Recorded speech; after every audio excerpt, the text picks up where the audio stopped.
I have a typical elevator speech that I do with pretty well anybody that asks about personalized fitness, and definitely in every one of our consults. And part of that is that even though we have an award-winning facility, which is our flagship in Mobile, we also have a wonderful facility on Eastern Shore. We do in-home training, we do online training, and we do corporate training. But I always say that the main reason why people come to see us is our expertise.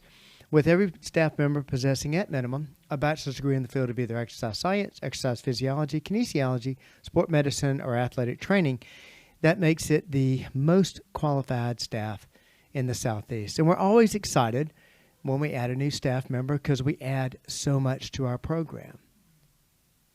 I want to take a minute today to introduce you to Aubrey Smith, a new exercise specialist today on the Personalized Fitness Podcast.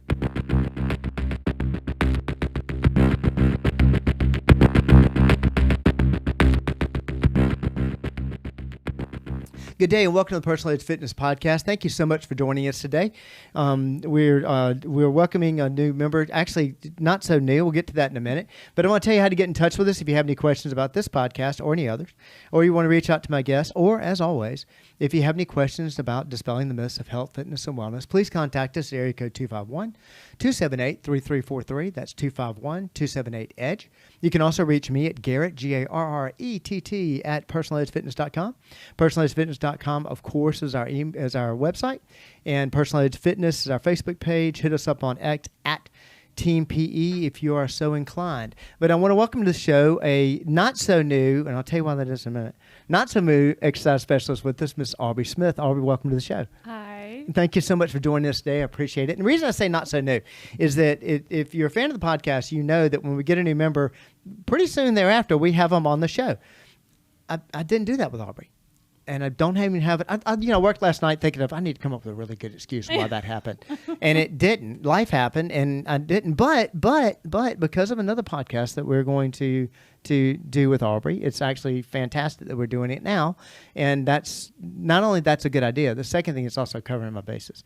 But Aubrey, tell us a little about yourself. I want to know about your education, where you're from. Take the floor. Go for it. Okay. Well, any story that I tell is going to be a long story. So cut me off. Have we met? Whenever. I don't know. I mean, you think you can tell a long story. You know I'm long-winded, so go for it. Good luck. So I was born in Michigan. I moved to Indiana when I was 8.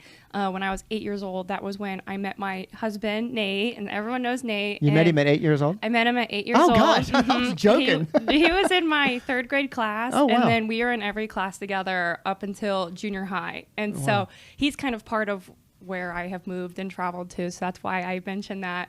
But so I went to school in West Lafayette, Indiana. I ended up going to Purdue for my college education. Right. And Purdue was the last thing that I wanted to go to, actually, because it was in my hometown. It was in my backyard. They were bad at sports. I was like, I do not want to go here. I want to get very far away. I want to go away from home. Right. I thought I wanted to go to IU. And then I ended up living at home my freshman year of college and going to Purdue, which was everything that I didn't want. But it was really great. When I started at Purdue, I actually started in athletic training. Okay. My original goal was to be a physical therapist. Right. And this was kind of something that I didn't really think through. When I was in high school, my best friend's mom was a PT. My sister-in-law was a PTA. I played a lot of sports. I liked helping people. I was like, okay.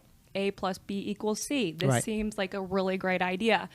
And I would do different shadowing opportunities, and I just hated it every single time. And I was like, it was just that one. And then I would do another one, and I'd be like, it was just that one. And I was like, oh, I didn't really think that through. Anyways, so I get to college. I still want to be a physical therapist. They recommended most kids who wanted to be a PT to go into athletic training because it was a very competitive cohort. Right. You would get a lot of experience with the professors. Easy stepping stone. Yeah, easy stepping stone. And I was like, okay, sounds good. I made it all the way. And then I found out very quickly, I am not the person to call in an emergency situation. Don't ask me to help if there's blood, if there's broken bones. It just was not the thing to do for me. So I dropped out of athletic training. finished in kinesiology. And funny enough, too, my husband was also in that athletic training class as a freshman, and we both dropped out sophomore year. Anyways, we started dating my senior year of college, and that's how I ended up in Houston. So he had a job offer in Houston. I was like, okay, Houston sounds better than Indiana, so let's go. I graduated from Purdue. About a month later, we moved out to Houston, and that's when really my senior year, I still didn't really know what I wanted to do kind of with my life and my career. It was kind of really junior year, I was still going through kinesiology. It was still kind of like, okay, I want to be a physical therapist. And then I was like, I don't love any of my rotations. This is kind of the time for me to take the GRE. Like, this is time for me to get really serious. And I was like, this is not, I don't have the passion for physical therapy that I want to spend all this money and all this time for something that I don't even know. So that was like my junior year. Now at this point, I'm like, I am 3 years into a degree that I don't know what I'm going to do with. Most of kids in kines, they have to go to grad school. It's really hard to get a job out of college just out with kines. And I was dating my husband, and I wanted to move across the country. And I was like, this is very stressful. And so just a bit. So when I was a senior, I had a good friend of mine. He was the lead personal trainer at the Purdue gym. And he was like, Aubrey, like, you're good at training. You like people. Just get certified. Have this in your back pocket. I was like, okay, like, that sounds like a great idea. I did that my senior year, really loved it, really enjoyed it. I was like, okay, I can just train in Houston. I can just get out there, do it for a year. If I don't like it, then that's okay. Then I'll go back to school for something. Of course. So I got a job at a Lifetime out in Houston, worked out there, and I fell in love with it. I loved working with clients every single day. I really loved helping people and being on the preventative side of injuries and building muscle, building strength, building confidence. Less blood. Yes, less blood, no blood, never had blood. Never had blood. And so we lived there for 2 years, and then we got engaged. We were going to get married in June. And Nate tells me like a month before the wedding, he was like, hey, what do you think about moving to Mobile, Alabama? And I was like, what are you talking about? Like, I am planning our wedding. And so we didn't have a lot of time. And then that's how I ended up here. We moved here in September. So yes, that's kind of the story of how I grew up, where I'm at, why I'm still a personal trainer, and how I ended up in Alabama. Well, I appreciate the very brief synopsis, because I think there's major gaps that you did not leave out whatsoever in that. That's great. That's fantastic. That's exactly what we wanted. Great. So, but I'm going to back up even farther than that. How about that? I don't know much about this, but growing up, I mean, you told me about the moving around or whatever. Your folks, you lived on a farm, you milked cows. Well, no, I have no idea. So, I tell me about that. I'm not a country girl. Yeah. So I guess growing up, I have 2 older brothers. They are 15 and 17 years older than me. So I was a surprise baby. My mom was on her way to get her tubes tied when she found out she was pregnant with me. So growing up was a little bit weird. Where we lived at in Indiana, it was West Lafayette. So it was a college town. I did not live on the farm, but a lot of my friends had drive your tractor to school day. It was very adjacent. And I did not understand that Purdue is a very big ag school, agriculture. I didn't know that. I didn't know it. At the house I lived in, all the girls were in agriculture. So it was, I had a lot of friends like that, and I was like, I don't know what that means. And so growing up, like I said, I was basically an only child. My parents were a lot older. And that's kind of really stemmed my love for health and fitness too, growing up. My dad was really overweight. He was probably, I don't know, like 300 pounds for most of my life. When I was 5 years old, he had a heart attack, or almost had a heart attack, and he was in the hospital for I don't know how long. He was in a coma for like a week. They wouldn't let me see him because they didn't think he was going to make it, and they didn't want that to be like my last memory of him. Of course, yes. So my first memory of my dad is him actually coming home from the hospital when I was 5. Ever since I was 5, he had it was just a plethora of health issues, in and out of the hospital, very close to heart attacks, very close to strokes, had double bypass surgery, all the things. And now that I'm an adult and like I help people with their nutrition, their health, I look back at kind of his journey. His patterns, and I was like, wow, like that was pretty bad. And I don't mean to bash him, and of course. as I become an adult too, I understand that like a lot of it like wasn't necessarily his fault. It was kind of the messaging that was preached to that generation, you know? Right, yes. Anyways, so he always had health problems. My mom, on the other hand, was kind of the other end of the spectrum. She was kind of like your typical almond mom, you know, very consumed with her body image and confidence. And I saw that. And so having kind of those two extremes was really kind of rough at first. And when I was a kid, I wasn't necessarily overweight, but I was a little chubbier, and that lived with me forever, really, you know, and my parents would kind of make negative comments about my body as a child and made me really insecure about that. And so I had a lot of these feelings. It was very confusing at the time. Sure. I was pretty good at sports though. Right. I was always kind of like, again, I wasn't overweight. Like looking at pictures of myself, I never was, but I always felt like I was. Yeah, you know, I was taller than the other girls. I just wasn't very like feminine or girly. I was always with the boys. Like I had 2 older brothers. Right. I'm like running out of breath. I had 2 older brothers. I never really got along with girls. It was always kind of sports, and it was kind of my outlet. Right. And so I was a 3-sport athlete all throughout high school.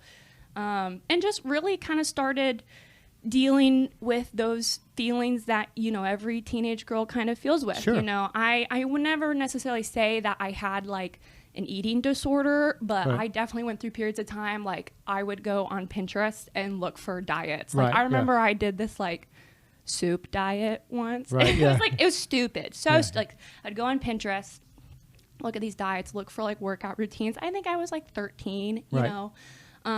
Very stupid workout routines, like, you know, killer abs in like 5 days, you know, or just the Pinterest workouts were really bad. Back then, I remember, I think like the first like workout program I bought was like Kayla.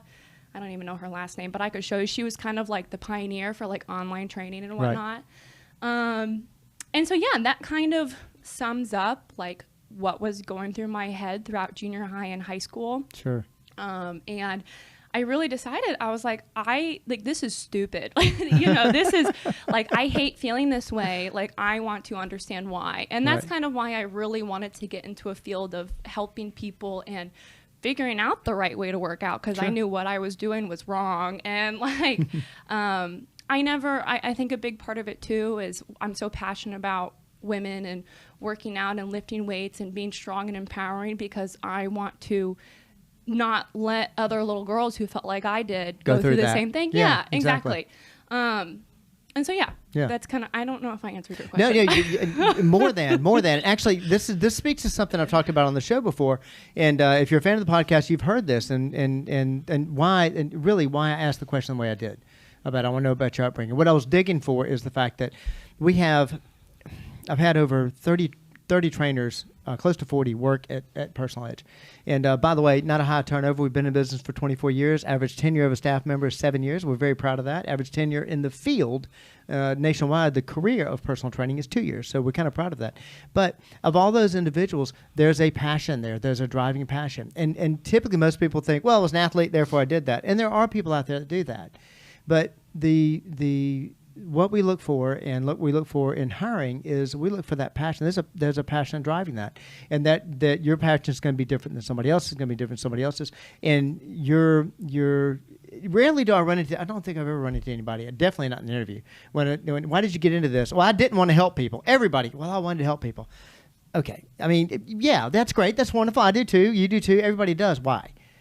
Because your passion is what's going to drive that. And besides the multitude of things that you're fantastic in, because you train a lot of different, which we'll get into in a minute, populations in here. But the bringing that passion up, I live this, I experience this. I don't want somebody to go through this. I know what you're thinking. I know what you're feeling. And because of that, that's what drove you in your education. Mm-hmm. No matter how you did in classes, what you really got interested in is anything that drove you in that territory. And it's like it's the live age for me. The live age for me started with an argument that I had with a physician, and over 30-something years ago. That's what drives me. And so you answered the question, whether I asked it or not. That's the question I wanted answered. Okay, good. And that's what makes our staff, besides having, of course, you heard us say, the bachelor's degree, then the master's degree on top of that. It's our brand. We have nobody on staff that does it. But on top of that, we're looking for certification. Sure, we're looking for that. But what am I looking for? That's what I'm looking for. And that's what we measure for. That's what makes the big difference. And and your passions and the way you work on the floor speaks to that also. What is your, let's see how I can ask this. Everybody has, we say this all the time. There's nobody that comes in this facility that you can't train. Mm-hmm. Obviously. I mean, I would not think twice about putting you with anybody. But you have your vein. You have your things you really like to work on. You have your modalities, your foremost form of training or whatever. You've talked about your passions, okay, and that's what really drives you. But when it comes to, I'm confident with you training anybody in the facility. I mean, there's nobody you can't handle, and you do a variety and seem to enjoy it.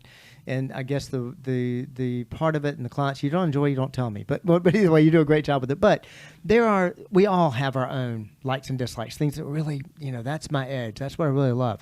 And whether it's a modality or a form, whatever, go. What's yours? Yeah. So yeah, hard question kind of to answer the kind of clients that I like to train the most. But my realm, my passion, clients that I love looking forward to are the ones that are focused in building a lot of strength and hypertrophy. Hypertrophy. I know what you meant. I'm so sorry. It's okay. Anyways, people who want to build strength and build muscle. That is kind of the name of my game. The type of client that I have really bonded with and really enjoyed training a lot of times have been women who in the past, have been kind of your typical like cardio bunny, right. Just done. I'm still on that term. I love it. Cardio bunny. I've never had a term for that. I know what you mean. Really? And it's not derogatory. Yeah. That's mainly, I think that's mainly misinformation that makes them become a cardio bunny. Exactly. So, but and if they don't like it, I'm giving you full credit. So I'm sorry. Go ahead. Yeah, that's kind of cardio bunny. You know, they come in, they do the 12, 3, 30. Doing like, and they're working hard. Like they are working hard, and they're just not getting the results that they want. Or they may have like a little bit of like an athletic background, but have never really like picked up a barbell before. They've been scared of it. Never really picked up a dumbbell or pushed heavy weight. And a lot of women that come to me, they're like, oh, like, I don't want to get bulky. I'm like, you will not. Like, I have been trying to be bulky for 10 years, and I am not, And so that's kind of what I really love. I love teaching people to, learn how to squat, learn how to deadlift, and really to embrace being strong, in my opinion. And muscle's worth its weight in gold for somebody. If I could snap my fingers right now and everyone gained 10 pounds of muscle, they would probably look 10 pounds leaner, know? And so, and it's kind of fun too, like learning how to sell that to clients, you know, because it's very hard for them to accept that at first. Right. But yeah, so that's kind of like the client that I really love to train. Really just helping, I would say, women feel empowered and strong and capable. Well, I mean, and that speaks also to your background and your passion. You said a minute ago, we've had typically that's I don't mean to be misogynistic when I say this, but typically that's the guys coming in here want to sling serious steel. The ladies don't, and they know a lot about strength training or whatever. Well, we've had some people, and you weren't here when Lindsay was here. Lindsay was very passionate about strength training. We've had Kathy Fuller, our first trainer we ever hired, a PhD in kinesiology, very, very passionate about strength training. But you really are. I mean, your affinity for Olympic lifting, especially, because I think I look at that as the epitome of strength training. Why do I say that? Because it can be intimidating. Form is so important, and it is a lot. It's about moving some serious steel, but the way you approach that, and I love the fact that I was going to ask you the question. There's a major generation difference here between the two of us, and of course, what I experienced was, I mean, almost getting in not arguments, but really hard sell back in the late 80s, early 90s when I started training. to women to strength train. You know, and one of them was asking, "Don't you just have a cardio membership? I don't need that stuff." Are you kidding me? You know, you have this, and I couldn't make you look that way unless we're going to use like a really big needle and some illegal substances, most likely coming out of Mexico. Right. The fact that I really fought that, the fact that you say you still encounter that, it's interesting. It's very interesting to me, so. It's a lot. Sometimes, like, since I'm in this world, I think that it's getting better, you know, but when I go out into the real world, there's still a lot of work to be done. And my husband, he gave me this book. It was about the history of women in fitness. And it was so interesting just to see kind of the evolution of it and what women were told. And it's something that I'm very passionate about, because for so long, it was just put women in a box. If you're strong, you're too strong. If you do cardio, you do too much cardio. You know, it was just like women could never be enough. And it really it stemmed back to runners. You know, the first marathon runner that got tackled, and they said that like if a woman to run a marathon, she would die. Right. You know, and it makes me really worked up. You know, that women can be strong and capable, and it makes me so sad when, you know, they feel like they don't love the muscle that carries them, or appreciate, you know, their legs that can run, or, you know, having so many women tell me like, oh, like I can finally put my luggage in the overhead in an airplane, and I couldn't do that before, you know, and do that, so. So that is something that I have always leaned into. Like, I always want to be strong. I always want to be able to do things myself. And it's not like, I can't have a man. You know, it's just having that confidence in myself, especially in my lifts. Like, it only permeates into the rest of my life, that I can do hard things that I never thought I could do. Well, and the big part of that is that, you know, strength equals living longer. Period. I mean, when I give the Law of Age presentation, I talk about, the first part I talk about is the 4 components of ability are fitness, nutrition, lifestyle, and mindset. And the first thing I go over is fitness, and I talk about the nursing home study conducted by Dr. Ken Cooper, where he proved, he took these, you'll have heard me say it before, you know when I say it again, that they took, you know, there were 300 people in a nursing home, whatever, and he did 6 simple exercises. And then at the end of like, I've forgotten how many weeks or whatever. Anyway, a very short amount of time, he improved their muscle by 50%. And I always ask, raise your hand if I'm in a crowd. Raise your hand if you'd like 50% of the muscle. And then I say, if you don't have your hand up, I'll take yours. Yeah. And that's for women also. But the big point that you made a minute ago, we kind of glossed over it, and I don't want to scare, you know, the ladies who may be listening to this, is that does not mean big. Yeah.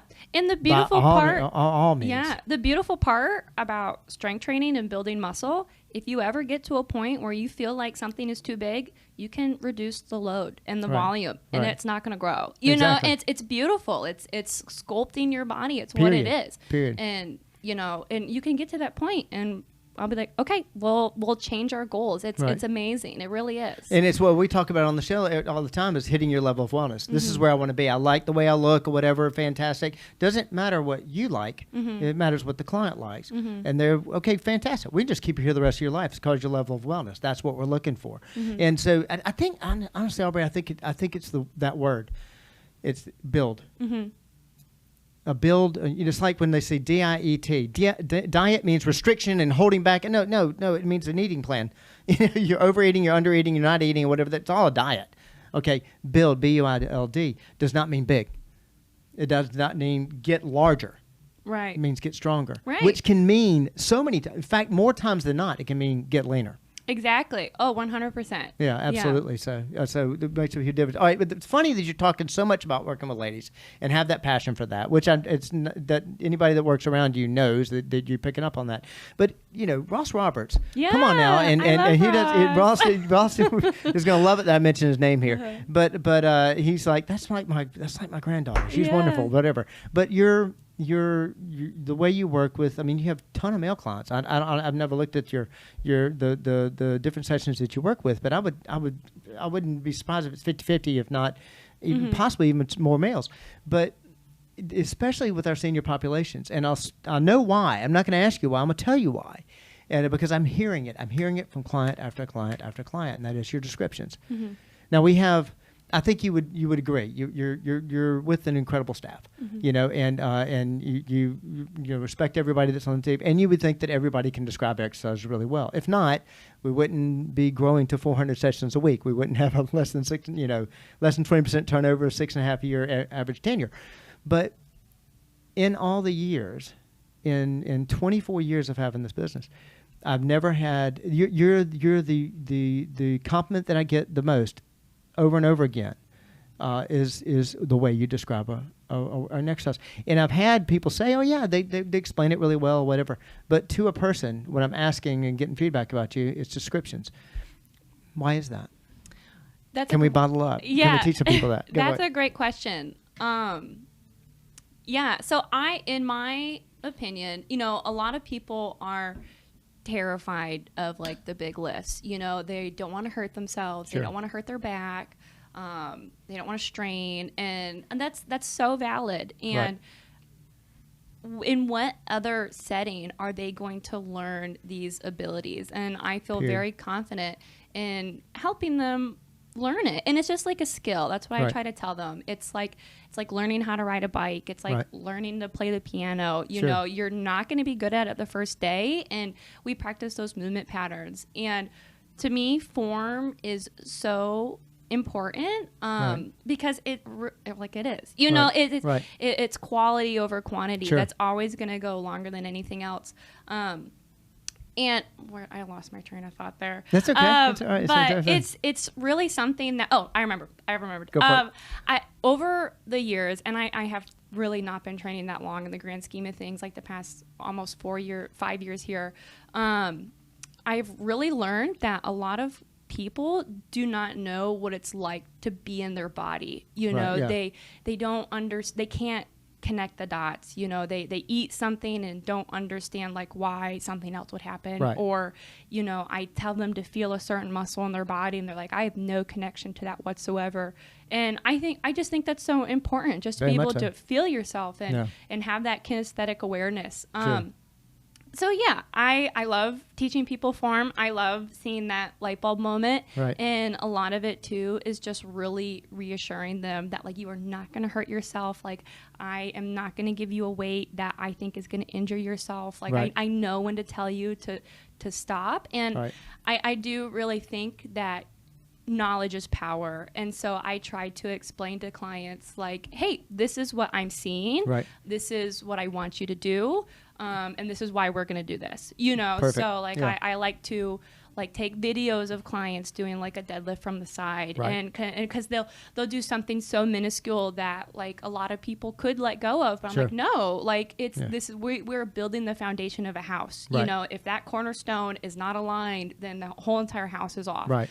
So like showing them like, hey, like you didn't squeeze your oranges between your armpit. That's a big one that I use a lot. And the first they're like, oh, I don't get it. I'm like, that's okay, you're not going to get it right now, but we just have to practice. You wouldn't expect someone to be digest it all in the first bite. Or to be perfect, and it kind of goes back to the like, oh, I don't want to be big and bulky. That's kind of like saying you don't want to drive because you don't want to be a NASCAR driver. It's like you're not going to get there that fast. No, that's not happening. Absolutely not. So and it's good that you understand that dynamic about, especially we have with females, and we have actually we've had it with seniors. Had a gentleman that told me, well, I don't want to get stronger, I just want to stay flexible. Wait a second. I don't want to get wet, I want to take a shower. You're saying that a strong muscle is a flexible muscle, and you understanding that and being able to explain that makes a massive difference. Okay, you can only have one. I need a quick answer on this. Favorite exercise? Go for it.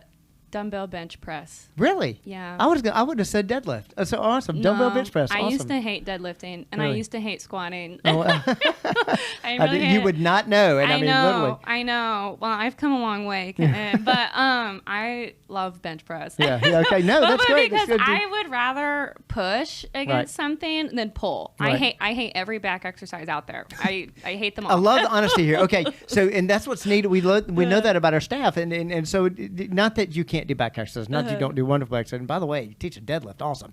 But we do have, I mean, you know, any trainer that tells you I don't have a favorite, I like everything equally, they're just lying to you. Because we all do. We have our own. When it comes to it, my background is gymnastics, and then, you know, pole vaulting, swimming, whatever, it's all back muscles. So, you know, I used to have, when I worked out my, when I first started working out in the gym, really started training or whatever, on back day, I had a Batman t-shirt, you know, and the reason being was those weren't wings, those were his lats. I mean, I'm big in the back, but you're more of a push person. That's understandable. And I was going to throw you in the same pile with Charlie and Josh, because they would let their deadlift and breatth. So, but bench press, I love it. Dumbbell bench press. So. All right, look, we're actually, this is like kind of a prelude. We had to introduce you to Aubrey. We have another show we're going to do, and I can't tell you what it is yet. Stay tuned. This is fantastic. But it's a special pop that is very near and dear to your heart, and I'm looking forward to talking about that. But I appreciate you coming on the show and talking to us and introducing yourself and giving us the background. That background and that passion makes makes all the difference. It makes the difference in our culture. It makes the difference in our approach to our clients, approach to your clients. It's the reason I'm getting the responses that I am. And so that makes a huge difference. If you're interested in contacting Aubrey, thank you so much for being on the show. I appreciate it. Thank you. If you're interested in contacting Aubrey, though, you can reach out to her. Make sure I spell this right.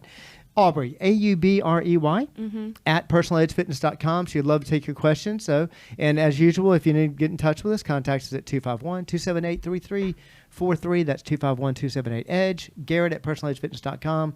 And, of course, Personal Edge Fitness. Hit us up on X at Team PE if need be. So the staff, I talk about it all the time. The main reason why people come to see us is our expertise.